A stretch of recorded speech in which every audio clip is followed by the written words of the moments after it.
Welcome to Game News for September 20th, 2013. Welcome to the future that is the past, as we are live in front of a virtual audience recorded prior to airing for your convenience, because that makes perfect sense. All the people that you hear laughing and cheering, they're all dead. Well, that put a creepy twist on things.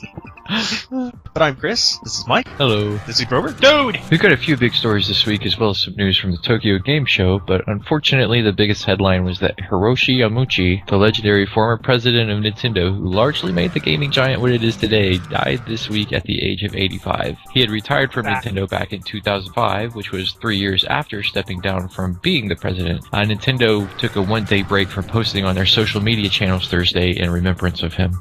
He's right up there with Miyamoto about who made Nintendo what it was. He is. And the other big news was that Sega Sammy, after some strange confusion this week, I won't get into all that, but have officially announced their purchase of Index Holdings, including Atlus and the IPs, for $140 million US. The CEO of Atlus, Toyota Hiroka, calmed any fears that there would be any major changes, saying it would be much like business as usual, as Atlus and Sega have been on good terms for quite a while. Atlus will be put under the control of Sega Sammy's Sega Dream subsidiary. I think I said that right, hopefully.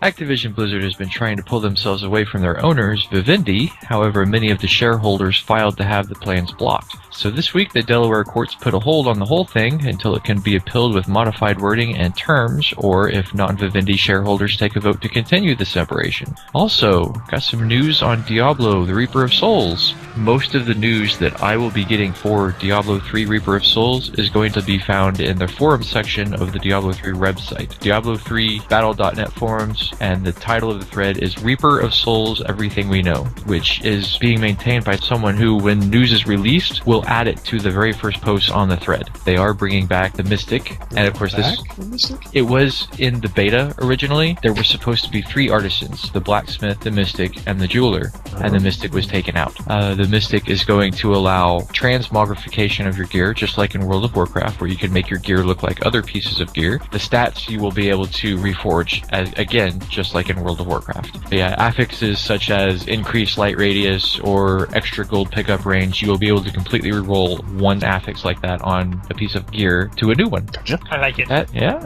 There's some pretty nifty stuff on it. It's looking like it's going to actually be what people were hoping the original Diablo 3 would be. Just took them a year and a half to get to it.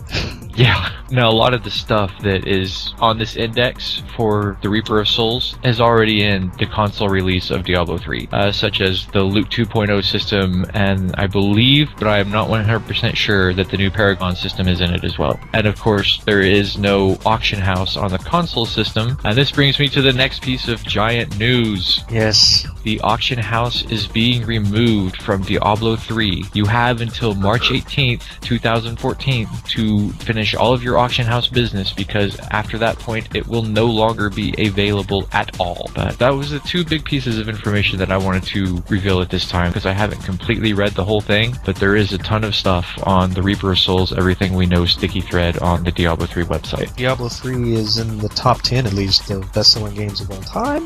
That should hopefully make some people very happy that it's turning into the game they were hoping for. I hope so. I'm actually looking forward to come back during Reaper of Souls, so. John Riccitiello stepped down from EA many months ago. EA Sports Executive VP Andrew Wilson has been handed the reins of the company after all this time of looking within and outside the company who's best to handle the job. Wilson, of course, said he's honored and has the intention of making EA more open to consumer feedback to create an even better company. Apparently, shareholders were less impressed as EA stock dipped over 3% moments after the announcement on Tuesday and has yet to bounce back. Ha ha! EA. And so the guy who made the grisly remake of Evil Dead is looking to create a live-action version of Electronic Arts' Dante's Inferno. Why you would need the game version to do this, I don't know, but considering the graphic violence and high nudity content of the game, you can be sure it will at least be R-rated. Yeah, that's about the question, since violence and nudity. When I was playing that game, all I could think while we were fighting the final boss is like, wow, Satan's got humongous spoilers. I'm sorry. And right into some wonderful news for you, Grover. Oh, no, this news. The reboot of SimCity is getting its first expansion pack called Cities of Tomorrow. It's going to be released on November 12th for both Mac and PC. It will include new regions and technology, along with transportation types and city specializations, inspired by futuristic tech that the name implies. This includes mega towers that allow vertical buildings, allowing multiple zoning in one building. And the contract between the game studio Mythic and Games Workshop the home of the Warhammer franchise, has ended. So that means that the Warhammer Online is saying its end as well. Come December 18th, the MMO will shut down its servers. And after hanging in limbo for ages in Rhode Island State's hands, no, are we tired of using that joke yet? Kingdom of Amalur, as well as the remaining IPs of 38 Studios, like the free-to-play MMO project Copernicus, as well as some of the other big, huge game studio IPs 38 Studios took over before their bankruptcy last year, will be set up for an online auction. Now, this is really difficult to say. Big, huge game studios, IPs, 38 Studios took over. But there is no other way to say that. That sounds like a tongue twister almost. Yasumi Masuno, oh my god, I said that right. Awesome. Yasumi Masuno, creator of the legendary original Final Fantasy Tactics, has entered Doa's playdeck to make a series of mobile games called Unsung Story.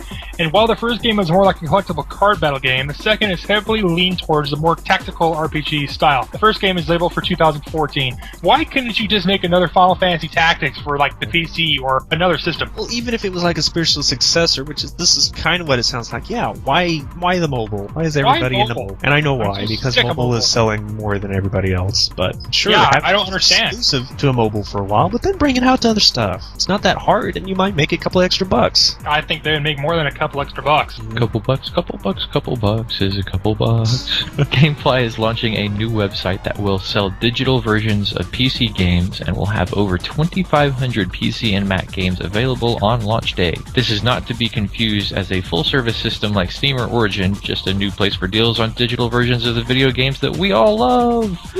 Part of their opening will include up to 80% off of select 2K games, and if you buy one of them, you get Mafia 2 for free. You can check them out at digital.gamefly.com. And not a surprise to most, but GTA 5, that is Grand Theft Auto 5, is selling like hotcakes. More than double Grand Theft Auto 4's first 24 hours. Sales of over $800 million, and has only continued to rake in the dough since then, easily bypassing even the highly successful Avengers movie, which is number 3 of all time, I'll remind you, and once record-holding Call of Duty Black Ops 2, both taking over 2 weeks to make what Grand Theft Auto 5 did in 3 days. Meaning it looks to take the worldwide record for any media sales in history if this keeps up. So, show me the money. That is game news for September 20th, 2013. So much more we could have talked about, but airtime is expensive and Emma doesn't like to pay for anything more than she has to. And trust me, we end up fitting the bill ourselves. Edna pays for stuff? Yeah, well, kind of. She pays us and we pay her back. She's never paid me anything! Oh, well, maybe I should. She throws us when she gets mad. And how? She pays me in beatings. Okay. Like, comment, subscribe to see Chris thrown. No! But do come back next week. Do come back next week, please. Do come. Later, dudes. Later. Later.